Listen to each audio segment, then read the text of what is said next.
I'm often on the other side of auditions now, in that I'm casting a lot of films and TV shows as a producer. And even that, it's so extreme. It's like, I think I project so much onto the person doing it. It's a terrible process. It's a ridiculous, terrible process. It is generally wildly unindicative of what someone is truly capable of as a performer, to what everyone's saying. Like, intuitively, if you were to ask someone like the most simple question of like, what is acting? They'll say reacting. You're often reading against a casting director who's like, so what do you mean there's a bomb under the seat? What are you talking about? It's like, it's a terrible process. And I was never good at auditioning, which is honestly one of the reasons I started writing things for myself, because I was never getting cast in anything. When I first came out of drama school, which is quite some time ago, I didn't work. And the great thing that happened to me was that one of the big casting directors at the time had seen my terrible monologue at the end of drama school, but had seen something in me. And so even though I wasn't working, I couldn't afford to buy a cup of coffee, she would ask me to come in and read opposite people when they were auditioning. I sort of, in a way, passively learnt about the audition process. So when I went into those terrifying airless rooms, I at least was familiar with that atmosphere. And I realized also very quickly that sometimes it's not personal, that someone would come in and you go, that was astonishing. And they go, no, I want someone shorter. Or we've already cast this other person and they've got so much energy and that person's really great, but it's not a good energetic match. And sometimes the terrible way in which they talk about actors, they talk about them like objects. And so it toughened me up in a way. For auditioning, I try to focus on how much I love doing what I do, and feel that kind of like outward influence that it really has nothing to do with my job. I try to just focus on like, this is a thing I love to do. So every moment of doing it is amazing. And I've always felt like that helps anytime I feel nervous or pressure. And auditions in particular, Christina, I totally agree. Like when you're reading for a part in any way, like the more you can focus on, make this little Polaroid snapshot of a human that you created, and it's a 3-minute black box performance. Yeah. And you may or may not get the job, but I'm here to do a little one-woman show about this little snapshot of a human I made up.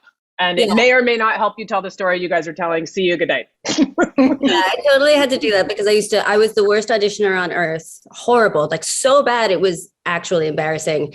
And I finally had, the only way around my nerves was to say, like, I don't actually get to do the thing I love that often. I was at that point, it was maybe one job a year. So if this is the thing I love to do, then I should view every audition as like my opportunity to like go do the thing I love. And that was my way that I tricked myself into thinking I like auditions. I have, as I've gotten older, forced myself to find a way to enjoy auditions, because I used to be super scared and sometimes they're just not enjoyable because of the nature of that, of not being able to like be in a sort of communication with another actor. But I think that there is another joy to be found in like making that other situation work. I was reaching, I think, earlier on in my life to try and like figure out what it was they wanted and then trying to reach for that, rather than being like, well, hopefully I'm going to be the unique thing that walks into the room that they're like, oh, that's it. Not trying to go for something that they want, but like just sort of fully like being whatever part of me connects with whatever this role is or whatever the story is, and letting that kind of beam out, rather than trying to reach for something else that like I think other people might want me to be, and that was a huge kind of